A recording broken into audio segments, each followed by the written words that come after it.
This is Robert St. John in the NBC newsroom in New York. Ladies and gentlemen, we may be approaching a fateful hour. All night long, bulletins have been pouring in from Berlin claiming that D-Day is here, claiming that the invasion of Western Europe has begun. Let me read you several of the latest bulletins. One says that a report, unconfirmed by Allied sources, of course, says that heavy fighting is taking place between the Germans and invasion forces on the Normandy Peninsula, about 31 miles southwest of Le Havre. Another bulletin, also from Berlin radio and unconfirmed, says that British-American landing operations against the western coast of Europe from the sea and from the air are stretching over the entire area between Cherbourg and Le Havre, a distance of about 60 miles. I repeat, there is no confirmation. And here's another bulletin just in. DNB, the German agency, says, this is unconfirmed, that the most important airdromes in the area of the Normandy Peninsula of France have been wiped out. Now, I presume that means wiped out by the Allies. Under the command of General Eisenhower, Allied naval forces, supported by strong air forces, began landing Allied armies this morning on the northern coast of France. The communique will be repeated. Under the command of General Eisenhower, Allied naval forces, supported by strong air forces, began landing Allied armies this morning on the northern coast of France.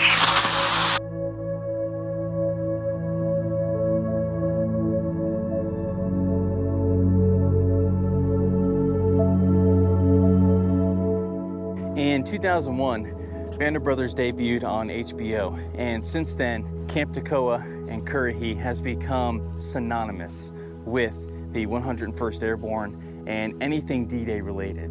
And today, we have made it to Camp Toccoa, and we're going to explore the grounds here at Camp Toccoa, see what life was like for a paratrooper training for World War II, and then we're going to hike Currahee, 3 miles up, 3 miles down.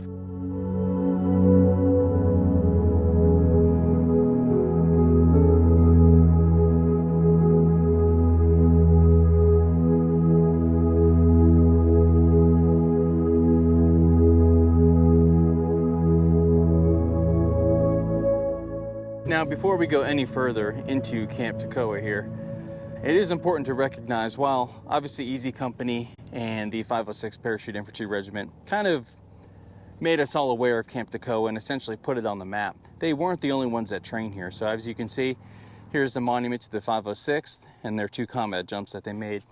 But I just at least want to touch on the other infantry regiments that train here. So you had the 501st, and they made 2 combat jumps as well. And then you had the 511th, and they made 5 in New Guinea, in Leyte, Lausanne, Okinawa, and Japan, which is pretty interesting. And last but not least, you have the 517th Parachute Infantry Regiment, and they made 1 combat jump in southern France. So this area here was essentially the training ground if you were going to be in the airborne during World War II. So let's have a closer look at Camp Toccoa here. So we came in through that entrance, and this is the main strip that would have been here when this was an active duty installation. And right before us here is the one original remaining building here at Toccoa, and this was the regimental headquarters, and we're gonna go in there in a second, but I wanna pan to my left, and you see this little roadway here. Well, obviously that would extend this way, and the gentleman inside stated that Easy Company's barracks would have been right in this area here. So we are just mere feet away from the men that we've become so attached to with the Band of Brothers series. So they were stationed somewhere in this area here, and they have a little museum inside here, so we're gonna take a quick peek in there. There's some other people in there, so it's just gonna be a quick peek. But I'm going to highlight a few things that are in there. And then we're going to hop into one of the barracks that has been restored and show you how these men lived.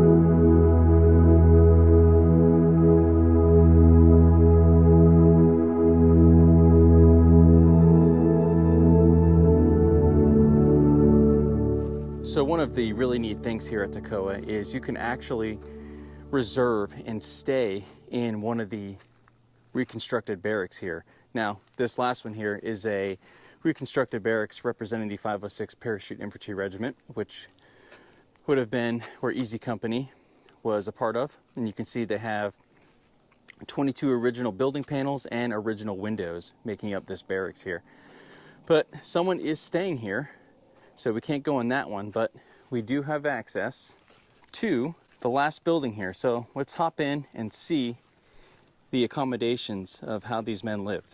So here we are about to step into the barracks of the 517th Parachute Regimental Combat Team, and this building is housing 12 original windows. So let's see.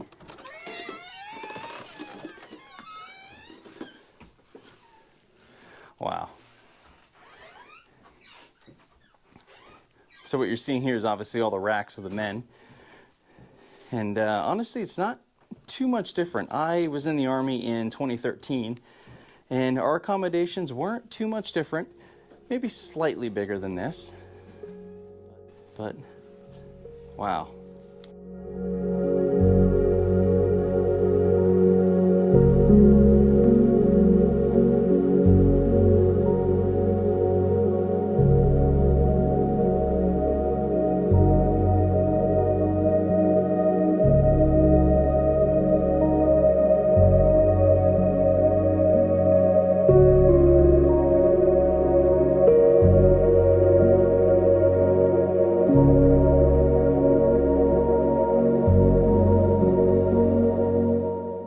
So one of the other cool restoration projects that they have taking place here is the full restoration of a C-47 Skytrain here. Now, this was the workhorse of the airborne. Now, nearly 13,000 paratroopers were dropped via the C-47 during World War II. And I believe it carried 28 paratroopers to be exact, and also had a crew of 3. So this is pretty cool here too, as they're slowly but surely piecing this beautiful piece of machinery back together here. So all right, we're getting ready to start our hike. But if you don't know where we are, right there, that's Camp Toccoa. That's where we just were.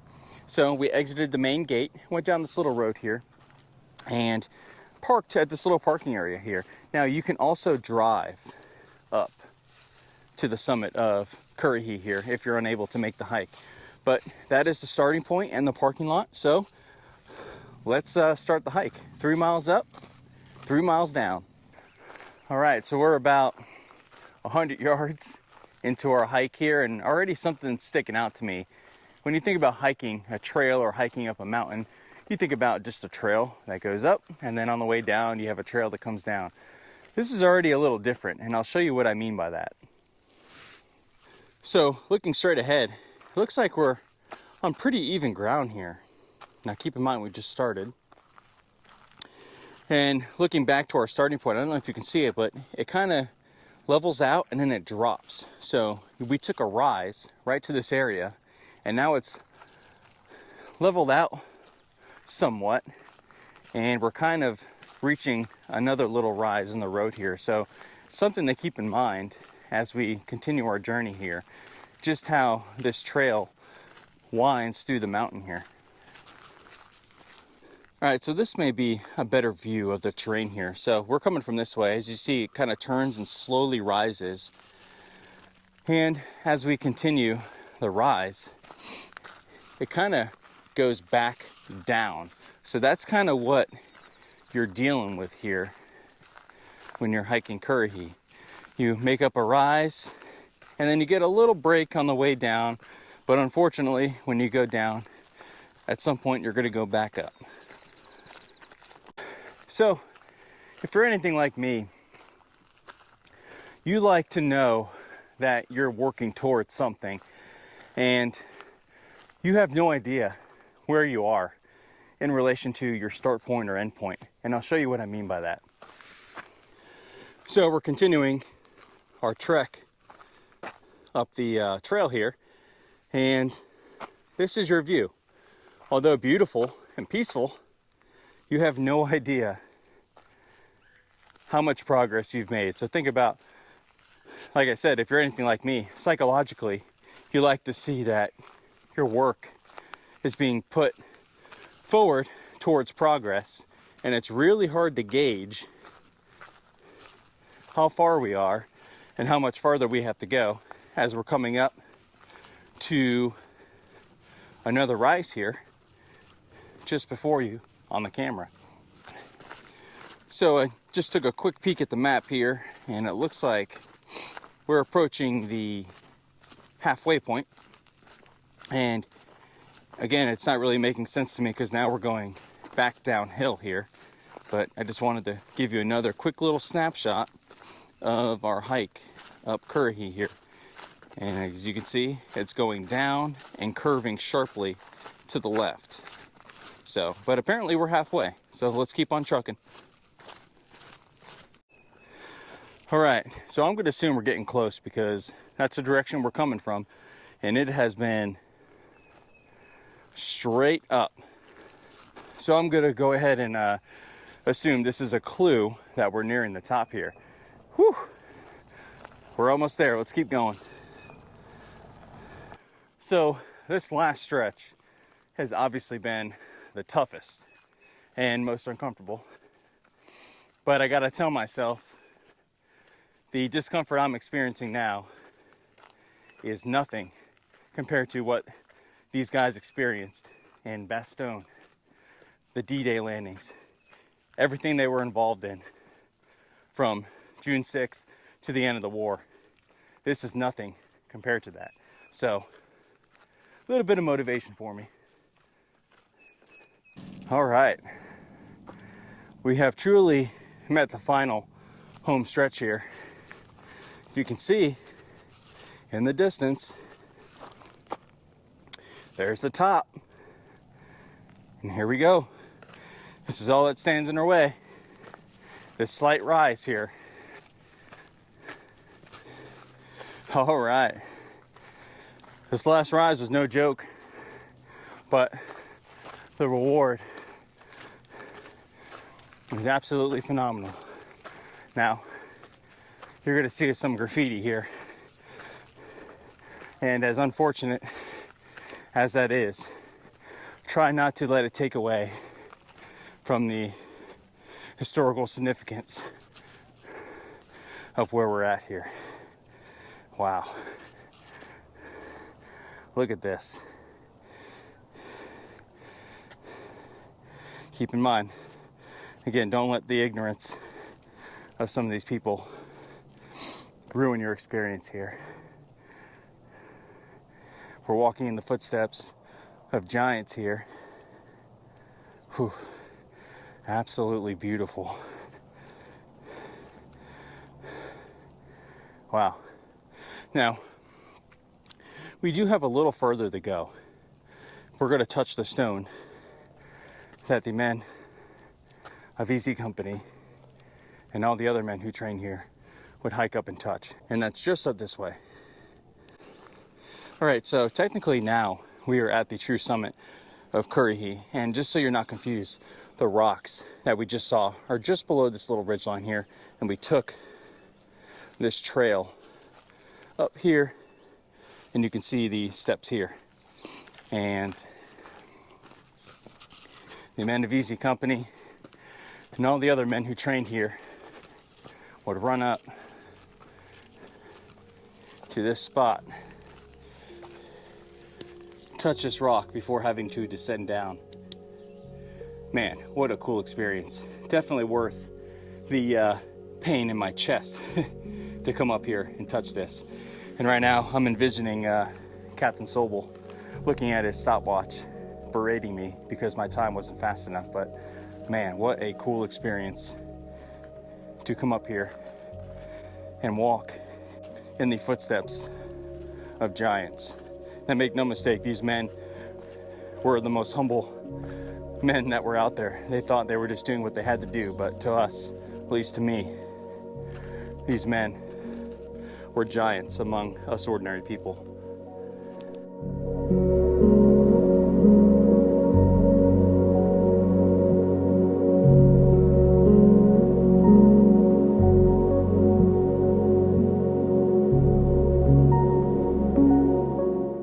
Sergeant Bob Mann and I dug a two-man foxhole. That night, the Germans shelled our positions, and a shell that was a dud hit just outside our foxhole, caving one side of it in. If it hadn't been a dud, it would have killed us sure. Mann was a smoker, but I was not. I asked him for a cigarette, and for the first time in my life, I smoked one. That night, in a two-man foxhole, Muck and Penkala were killed by a shell that landed in their foxhole. It wasn't a dud. Carwood Lipton.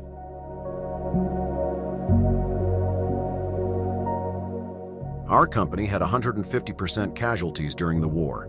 We had 24 men killed in Normandy, D-Day, 9 men killed in Holland, 16 men killed in Bastogne, and 2 men killed in Haguenau. There was a host of others who were wounded. Darrell Shifty Powers,